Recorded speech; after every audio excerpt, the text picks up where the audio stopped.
What are we doing here? And where are we gonna go? It's like we just woke up one morning and then it's welcome to the show. Don't ask any questions, just go with the flow. Make as much money as you can and try your best not to get broke. Copy everything you see on the TV, from the hairstyles to the clothes, and don't think too often, just do exactly as you're told. And if you ever get confused, then just turn towards the alcohol. You'll still hear your thoughts, then just turn up the radio as you learn to live a lifestyle of drugs, sex, and rock and roll. But in all honesty, I just need to know, is there more to the cycle than growing and getting old? Living and dying just to leave behind a happy home and a whole lot of property that somebody else is going to own. I just really need to know before the casket's closed, 'cause I'm not willing to gamble with my soul, nor am I ready to take any chances. These are just simple life questions and I'm just searching for some answers. Like, what are we doing here? And what is our purpose? How did we get here, and who made us so perfect? And what happens once we go, or is this world all really worth it? Questions we don't answer because apparently we don't really have to. There's no purpose to this life and our existence is merely natural. Then in that case, please let me ask you, did you create yourself, or was it somebody else who had fashioned you? 'Cause you're a being that's impeccable, faultless and unparalleled. You're a product of supreme intelligence and I'm merely being rational.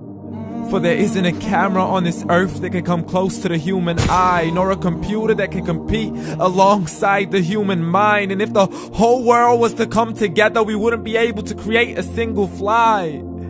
So many signs, yet we still deny.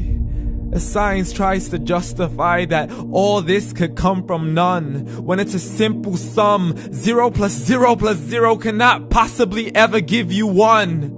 So from where did all this order come? For everything has its origins, a maker, a creator of its own. I mean, the only reason you're watching this video is because somebody had to press upload.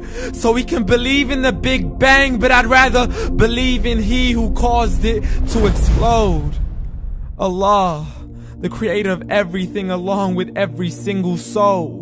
The ever-living, the master, the only one who is in control. Unlike his creation, beyond our imagination. And no, he's not a man, nor does he have any partners in association.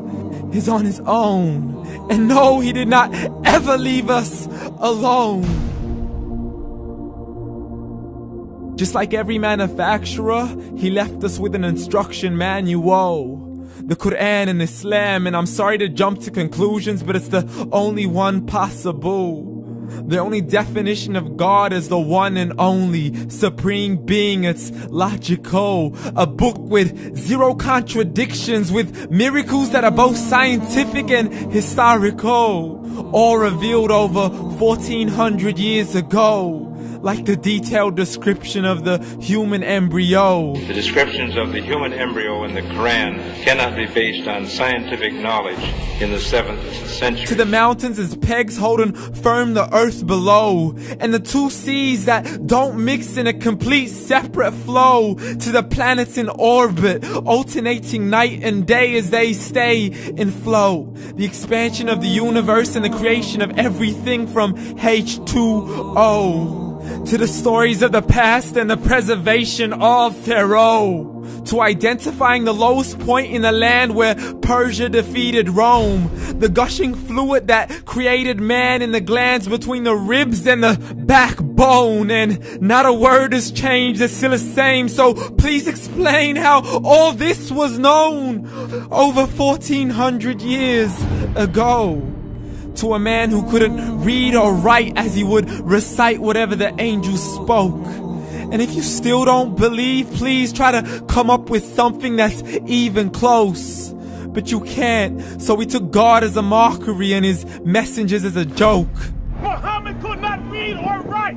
How somebody who can't read or write gonna start a religion? Dismiss the scriptures as legends and tales of the ancient folk as we live life according to our whims, desires, and hopes. Saying this life is the only home we will ever know. We will live then die, then simply turn to bones. YOLO! Correction, after the grass dies, the rain arrives and it regrows, and Allah promises to do the same thing to your very soul and bring you back from your very fingertips to your toes, as the all-seeing supreme being watches us so close, and we are surely being tested in our wealth, our health, and our self, and everything that we've been blessed with. So believe, for we will surely be resurrected and be brought back to our Lord and account for every single deed as He hands us our books and orders us to read. From the bad to the good and everything in between. You yourself are sufficient for your own accountability, so don't be mad at me. You are the one who thought He wouldn't come back to me. I gave you a whole life long to search after me, but you were busy in all that which was temporary. So read, and glad tidings to all those who believed. And if you disbelieve, read. And don't let that day be the first day you find out what your life really means. Read.